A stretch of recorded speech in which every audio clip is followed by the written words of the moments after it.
Bismillahirrahmanirrahim. Assalamualaikum warahmatullahi wabarakatuh. Perkenalkan, nama saya Sutran Aryono, mahasiswa PJJ Win Cyber Syekh Nurjati Cirebon.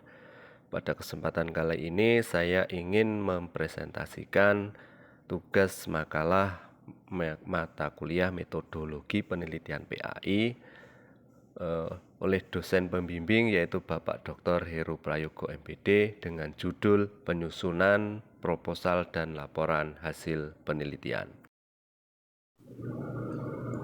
Baiklah, untuk pembahasan presentasi pada kesempatan kali ini terdiri dari tiga bab pembahasan, yaitu yang pertama adalah bab 1 pendahuluan yang terdiri dari latar belakang, rumusan masalah, tujuan penulisan. Adapun latar belakang dari pembuatan makalah ini adalah yang pertama bahwa proposal penelitian merupakan hasil pemikiran tentang proyek penelitian yang akan dilakukan oleh mahasiswa atau calon peneliti untuk menyelesaikan tugas akhirnya. Untuk menghasilkan sebuah proposal penelitian yang baik, penting memahami poin-poin yang harus dituliskan dalam setiap subbab yang ada dalam sebuah proposal. Pemahaman yang baik akan isi pesan yang harus disampaikan dalam setiap subbab akan mendorong pembaca dalam memahami dengan baik tentang apa yang akan dikerjakan oleh calon peneliti. Adapun rumusan masalah dalam penulisan makalah pada kali ini yaitu yang pertama, apa pengertian dari proposal penelitian itu sendiri. Yang kedua adalah pembahasan tentang penyusunan atau bagaimana penyusunan proposal penelitian. Dan tujuan penulisannya adalah untuk mengetahui apa dan definisi atau pengertian proposal penelitian dan untuk memahami pembahasan yang ada terkait isi dari penyusunan sebuah proposal penelitian. Adapun pembahasan pada bab kedua yaitu yang pertama, pengertian proposal penelitian. Penelitian berasal dari bahasa Inggris yaitu riset, sedangkan riset sendiri berasal dari kata search yang artinya adalah cari, sehingga istilah riset dapat diartikan mencari atau mencari ulang. Adapun definisi proposal penelitian atau research proposal menurut Sujana dan Kusuma adalah rencana penelitian yang menggambarkan secara umum hal-hal yang akan diteliti dan cara penelitian itu dilaksanakan. Yang kedua adalah penyusunan proposal penelitian. Dalam penulisan proposal penelitian ada beberapa langkah-langkah yang harus dilalui, yaitu ada 13 langkah, diantaranya 1. Memilih masalah, 2. Studi pendahuluan, 3. Merumuskan masalah, 4. Merumuskan anggapan dasar, 5. Merumuskan hipotesis, 6. Memilih pendekatan, 7. Menentukan variabel, 8. Menentukan sumber data, 9. Menentukan dan menyusun instrumen, 10. Mengumpulkan data, 11. Analisis data, 12. Menarik kesimpulan, dan 13 adalah penyusunan laporan.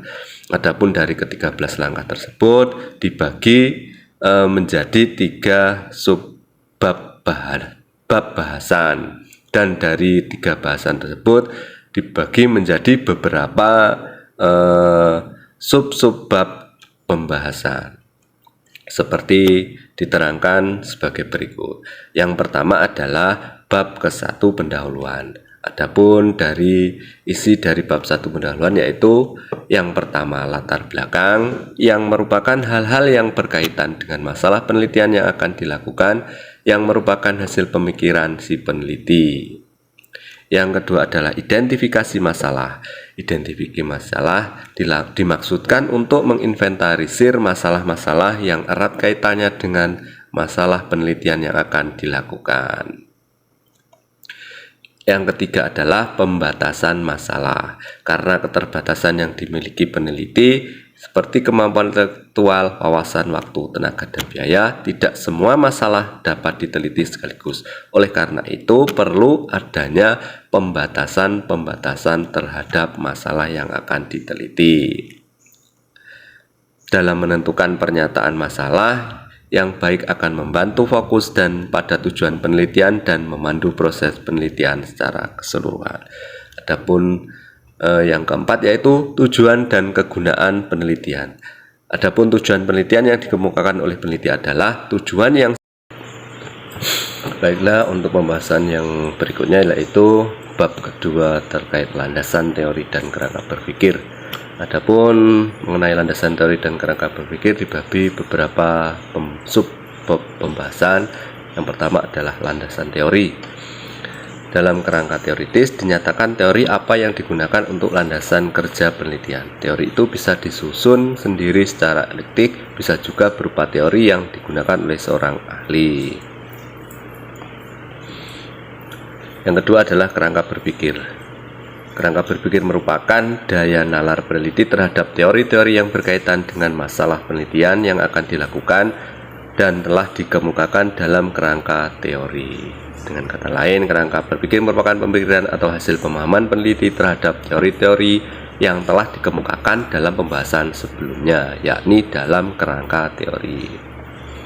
Yang ketiga adalah penelitian yang relevan. Yang dimaksud dengan penelitian yang relevan adalah penelitian-penelitian yang telah dilakukan sebelumnya dan erat kaitannya dengan masalah penelitian yang akan dilakukan. Yang keempat adalah hipotesis penelitian. Hipotesis penelitian merupakan tinjauan kembali hipotesis yang diturunkan dari kerangka pemikiran berdasarkan rumusan masalah penelitian, tinjauan pustaka, dan kerangka pemikiran.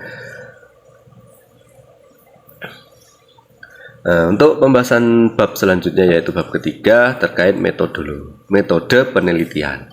Sebelum membahas dan menguraikan hal-hal yang berkaitan dengan metodologi penelitian, terlebih dahulu perlu dijelaskan perbedaan pengertian tentang metodologi penelitian dengan metode penelitian.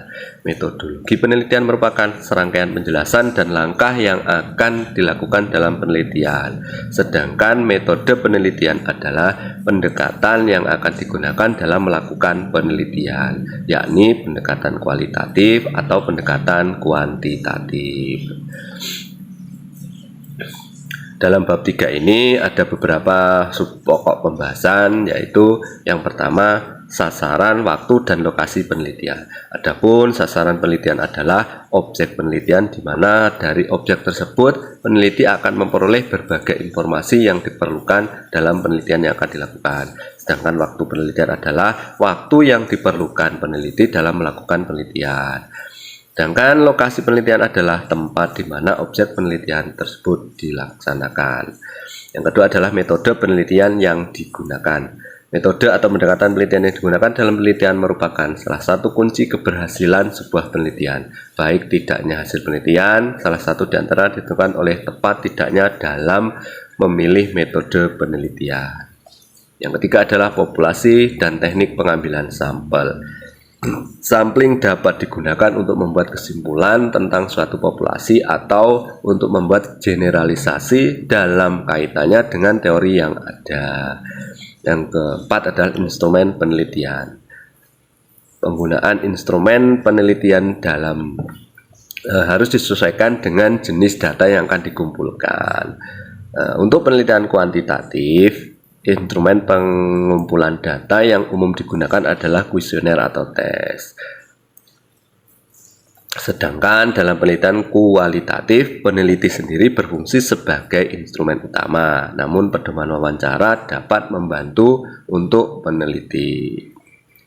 Yang kelima adalah teknik pengumpulan data. Pengumpulan data adalah proses kritis dalam penelitian yang membutuhkan ketelitian karena data yang tidak akurat dapat mengarah pada kesimpulan yang salah dan membuat penelitian tidak berguna.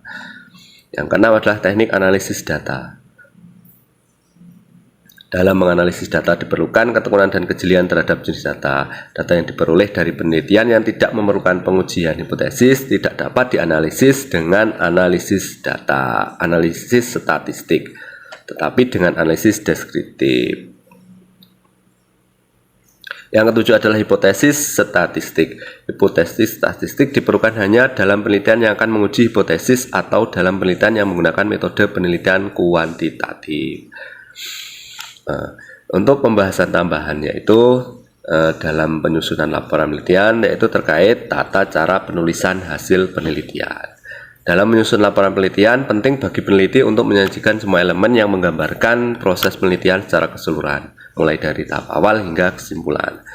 Penulisan laporan harus mengikuti standar ilmiah yang ketat dan untuk memastikan pemahamannya mudah bagi membaca.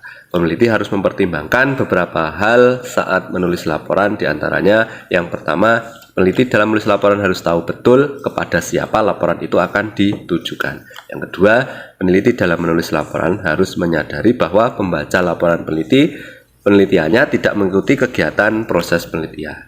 Yang ketiga, peneliti dalam menulis laporannya harus menyadari bahwa latar belakang pengetahuan, pengalaman, dan minat pembaca laporan penelitian tidak sama. Yang keempat, dalam menulis laporan hasil penelitian tidak perlu semua data yang diperoleh dilaporkan, tetapi yang penting adalah jelas dan meyakinkan. Yang kedua adalah waktu penulisan laporan. Sebelum menulis laporan penelitian, sangat disarankan bagi peneliti untuk terlebih dahulu membuat kerangka kerja laporan. Kerangka ini berfungsi sebagai panduan yang memudahkan proses penulisan, memastikan bahwa peneliti dapat menyusun laporan dengan lebih terorganisir. Kemudian adalah format laporan. Penyajian laporan hasil penelitian cukup beragam formatnya, namun pada intinya adalah sama. Baiklah, untuk pembahasan yang terakhir yaitu dalam presentasi makalah ini yaitu terkait bab 3, yaitu bab penutup, yang berisi adalah kesimpulan. Berdasarkan pemaparan tadi, maka di sini saya menyimpulkan beberapa hal. Yang pertama adalah bahwa istilah penelitian berasal dari bahasa Inggris yaitu riset, sedangkan riset sendiri berasal dari sebuah kata yaitu set yang artinya adalah cari, sehingga istilah riset dapat diartikan mencari atau mencari ulang. Adapun definisi proposal penelitian atau riset proposal menurut Sujana dan Kusuma adalah rencana penelitian yang menggambarkan secara umum hal-hal yang akan diteliti dan cara penelitian itu dilaksanakan. Kesimpulan yang kedua adalah untuk menyusun sebuah laporan penelitian diperlukan beberapa langkah-langkah penelitian yang meliputi adalah 13 langkah, yaitu memilih masalah, studi pendahuluan, merumuskan masalah, merumuskan anggapan dasar, merumuskan hipotesis, memilih pendekatan, menentukan variabel, menentukan sumber data, menentukan dan menyusun instrumen, mengumpulkan data, analisis data, menarik kesimpulan, dan menyusun laporan. Dan dari ke-13 langkah tersebut dirumuskan kembali menjadi 3 bab pokok. Yang dari 3 bab pokok tersebut dibagi lagi menjadi beberapa subbab. Demikian presentasi yang dapat saya sampaikan. Apabila ada kekurangan dan lebihnya saya mohon maaf. Saya akhiri. Wassalamualaikum warahmatullahi wabarakatuh.